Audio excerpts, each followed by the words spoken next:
Bismillahirrahmanirrahim. Assalamualaikum warahmatullahi wabarakatuh. Saudara, dengan saya lagi di Mulyadi dari Forum News Network FNN. Saudara sekalian, kemarin hari Rabu 28 Juli itu kita mendapat suguhan berita yang benar-benar mengoyak, mengusik rasa keadilan kita. Ya, bagaimana mungkin Hakim Pengadilan Tinggi Jakarta itu mendiskon vonis yang telah dijatuhkan Pengadilan Negeri di bawahnya Jakarta Pusat kepada narapidana narapidana Joko Chandra. Tahu Joko Chandra kan? Dahsyat sekali. Ya, saya bacain aja. Tok dari Gelora nih ya. Gelora News. Tok Hakim sunat hukuman Joko Chandra jadi 3,5 tahun penjara. Joko Chandra bos, jangan salah ya. Pengadilan Tinggi DKI Jakarta memberikan diskon hukuman 3 tahun 6 bulan penjara terhadap terdakwa Joko Sugiarto Chandra. Vonis tersebut lebih rendah dari putusan tingkat pertama Joko 4,5 tahun penjara. Diketahui Joko Chandra telah mengajukan banding atas putusan di tingkat pertama tersebut. Ia dijerat dalam perkara suap untuk mengurus fatwa Mahkamah Agung MA terkait statusnya dalam kasus cesi Bank Bali dan kasus suap penghapusan red notice dan penghapusan DPO, daftar pencarian orang. Jadi manusia ini terkait dalam kasus korupsi cesi Bank Bali. Cesi itu hak tagih ya. Bank Bali punya hak tagih kepada nasabahnya beberapa perusahaan besar, lalu karena macet, lalu diserahkan kepada pihak lain.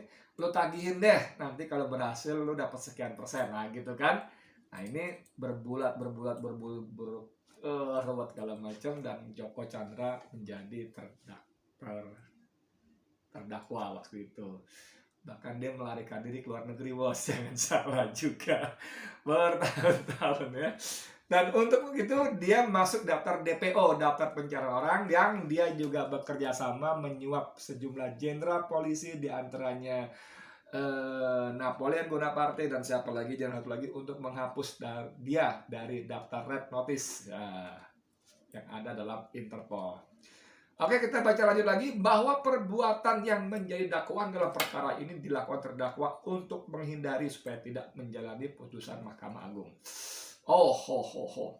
Nah,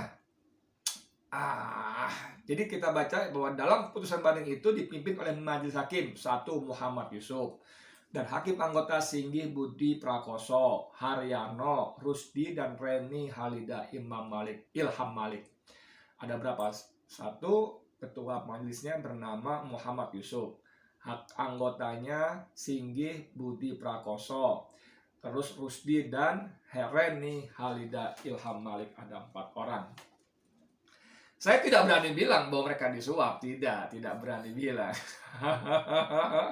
Nah ini kalau tanya buktimu apa ya gitu. Tapi saudara sekalian, dari kita orang awam, hukumnya kita tahu tuh untuk menegakkan keadilan. Hukum tuh bukan cuma sekedar pasal gitu ya. Apalagi pada faktanya pasal-pasal pun ternyata bisa mereka rekayasa.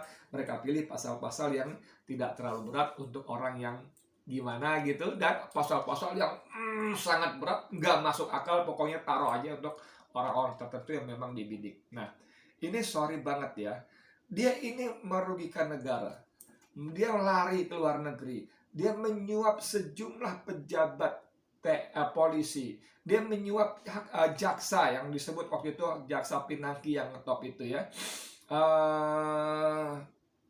Nih, jadi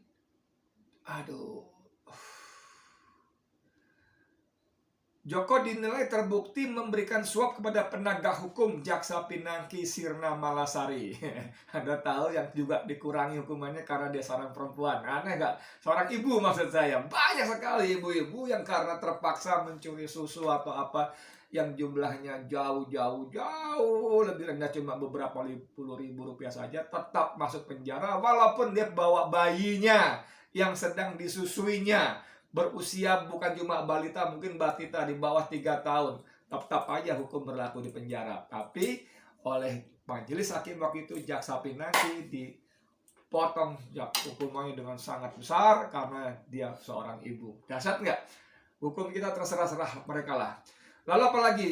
Dia juga menyuap Irjen Polisi Napoleon dan Brigjen Prasetyo Utomo. Dahsyat banget. Jadi dia penjahat, bos. Penjahat.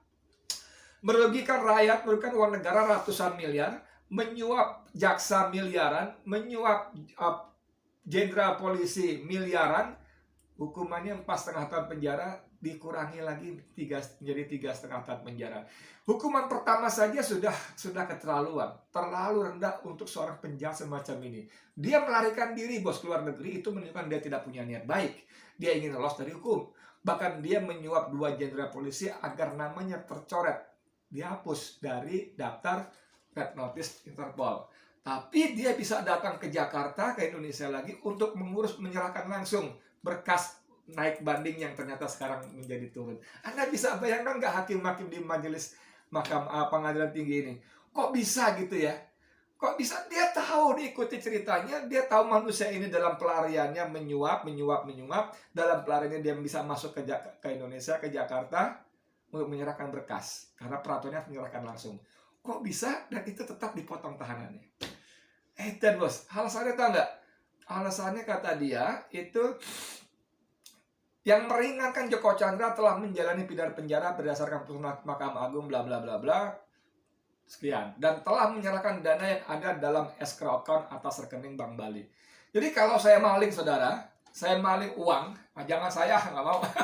Jangan yang lain, nggak mau. Kalau contoh yang bagus-bagus aja, nauzubillah min dzalik, jangan jadi doa. Jadi kalau ada si A, si fulan itu mencuri uang tetangga atau apapun, dari mana, uang perusahaan dan sebagainya, nggak usah banyak-banyak, katakanlah 100 juta, lalu uang dia ketangkap, terbukti, kemudian dikembalikan, itu kan hukum pidana kita tidak terhapus sanksi hukuman pidananya. Tapi memang namanya hukum di negara ini terserah benar-benar mereka yang punya kuasa. Anda tahu bagaimana orang-orang membuat satu meme yang sangat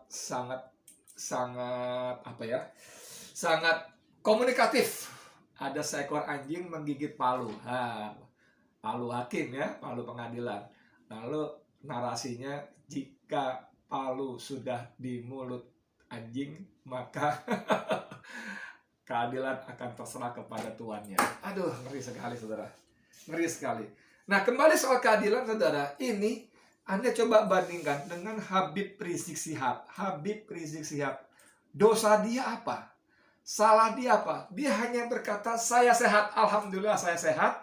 Dan karena kata-kata alhamdulillah saya sehat itu, dia mendekam 4 tahun penjara. Dahsyat gak? Dia divonis 4 tahun penjara. Ditanya, gimana kabar? Alhamdulillah saya sehat. Dia berkata, alhamdulillah saya sehat, 4 tahun penjara. Anda bisa bayangkan nggak?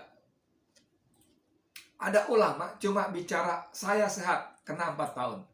Padahal, kalau Anda ikuti persidangannya, amar putusan hakim itu menyebutkan betapa sangat janggalnya.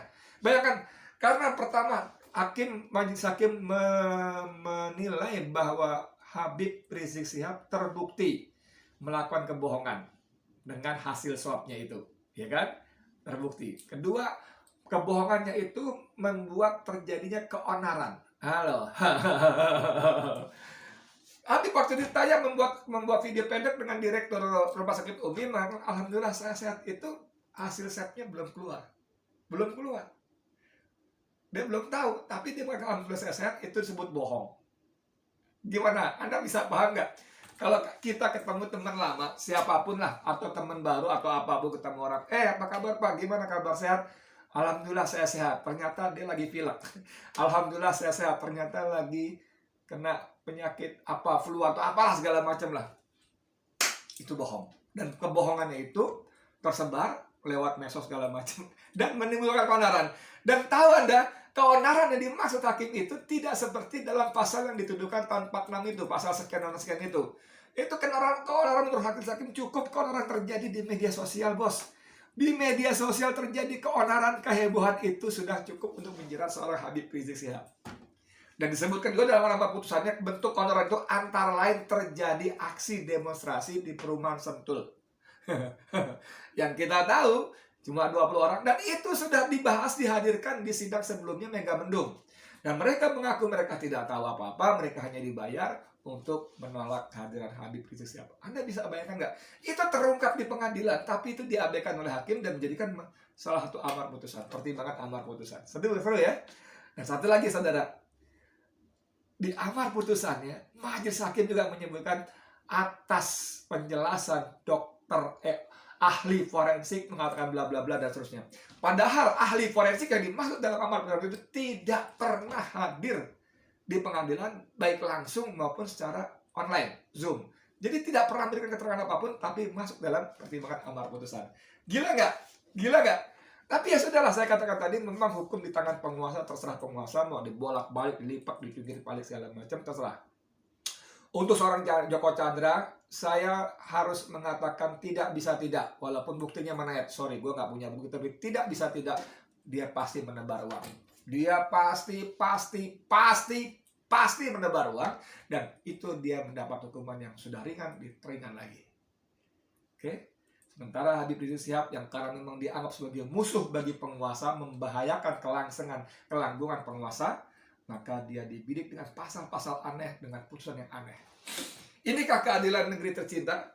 Inikah yang diharapkan oleh para petinggi, para pendiri negeri bahwa Indonesia akan menjadi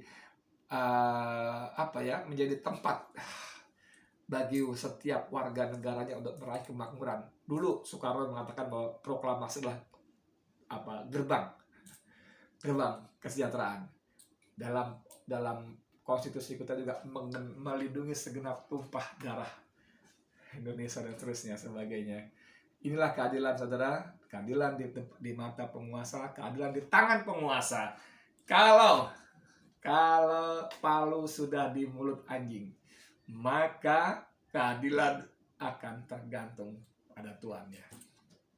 Cuma saya mau ingatkan lagi, mohon maaf nih, siapapun kalian, wahai hakim, pengacara, jaksa, panitera, atau siapapun, polisi dan sebagainya, bahwa apapun yang kalian lakukan akan dimintai pertanggungjawabannya. Itu kalau kalian percaya dengan akhirat. Itu kalau kalian adalah orang beragama. Itu kalau kalian takut akan siksa Allah. Tapi kalau semua itu agama, siksa akhirat, segala macam itu bergegas buat kalian, ya wes, mau ngomong berbusa-busa seperti apa oleh siapapun, nggak ada gunanya. Oke, gitu kan? Saya Edi Mulyadi untuk FNN. Wassalamualaikum warahmatullahi wabarakatuh.